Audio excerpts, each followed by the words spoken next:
بسم اللہ الرحمن الرحیم عن ابی ایوب رضی اللہ تعالی عنہ قال قال رسول اللہ صلی اللہ علیہ وسلم اربع من سنن المرسلین الحیاء ویروى الختان والتعطر والسواک والنکاح رواہ الترمذی۔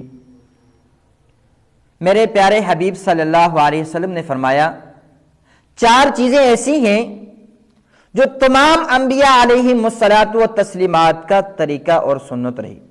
ہر انبیاء کے اندر وہ چار چیزیں پائی جاتی تھی۔ نمبر ایک، الحیا۔ ہر نبی با حیا اور با کردار تھا۔ ہر نبی کے اندر حیا والی صفت کمال کے اندر پائی جاتی تھی۔ اور یہاں پر حیا سے مراد انسان کا گناہوں سے بچنا ہے، اپنے نفس کو گناہوں سے الگ رکھنا ہے، اس لیے ہر نبی کے اندر یہ صفت پائی جاتی تھی۔ اور راوی کہتے ہیں کہ بعض احادیث کے اندر ختان کا لفظ استعمال ہوا ہے، یعنی ہر نبی کے اندر جتنے بھی انبیاء آئے ہیں وہ ختنہ کیے ہوئے تھے، یعنی حضرت آدم علیہ السلام، حضرت شیس علیہ السلام، حضرت لوط علیہ السلام، حضرت شعیب علیہ السلام، حضرت سلیمان علیہ السلام اور جناب رسول اللہ صلی اللہ علیہ وسلم، جتنے اولو العزم انبیاء، بڑے انبیاء ہیں، جتنے آئے ہیں دنیا کے اندر، یہ پہلے سے ختنہ کیے ہوئے تھے۔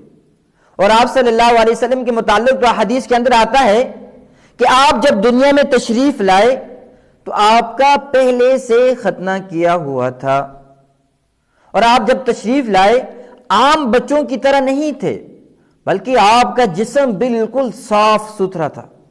اور آپ جب دنیا میں تشریف لائے تو آپ سجدے میں گر گئے، جیسے بڑا آدمی سجدے میں چلا جاتا ہے، اسی طرح آپ صلی اللہ علیہ وسلم اللہ کے سامنے سجدے میں چلے گئے۔ تو یہ میں عرض کر رہا تھا کہ میرے حبیب صلی اللہ علیہ وسلم نے فرمایا ختنہ یہ سارے انبیاء کے اندر پایا جاتا تھا۔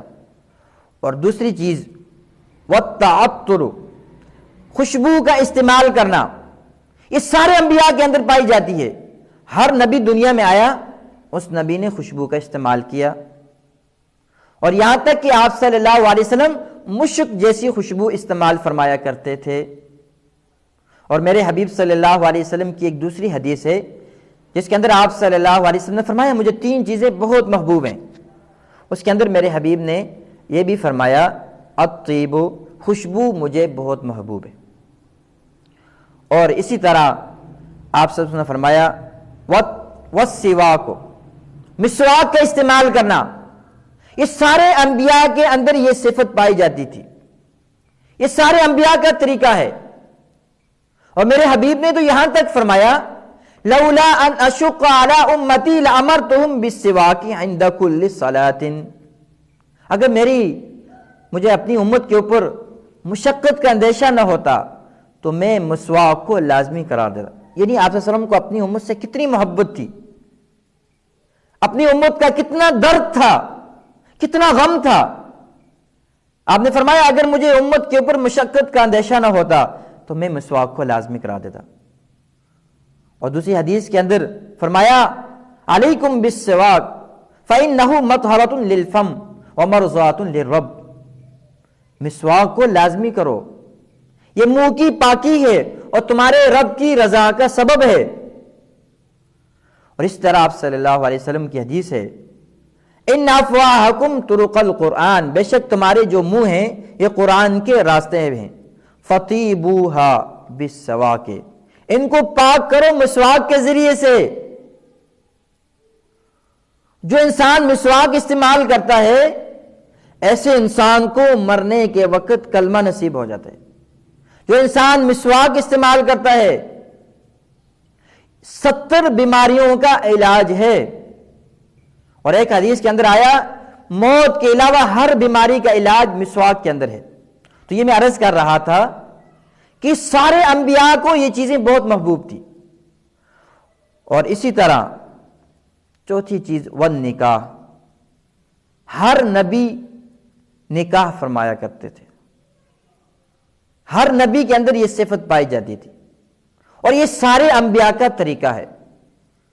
اس لیے میرے حبیب صلی اللہ علیہ وسلم نے اس کی اہمیت کو بیان کر دیا، النکاح من سنتی، آپ نے فرمایا نکاح تو میری سنت ہے۔ اور دوسری حدیث کے اندر میرے حبیب نے فرمایا فمن رغب عن سنتی فلیس منی، جو میری سنت سے اعراض کرے گا وہ ہم میں سے نہیں۔ اس لیے میرے حبیب کی یہ سنت ہے۔